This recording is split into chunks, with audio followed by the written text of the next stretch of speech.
तू एकटा आहेस, पण असमर्थ नाही. मला माहितीये, आजवर तू प्रत्येकाच्या मदतीला धावून गेलास, पण तुझ्या मदतीला मात्र कोणीच नव्हतं. तुझ्यात असलेलं प्रत्येक टॅलेंट तू तुझ्या चांगुलपणावर खर्च केलं आणि मिळकतीत मात्र एकाकीपणच आलं.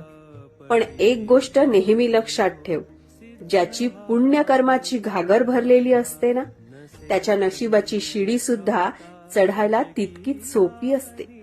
चांगुलपणाने जोडलेली माणसं वेळेवर नक्कीच मदत करतात आणि स्वार्थाने जोडलेली माणसं आपल्याला अडचणीत आणतात.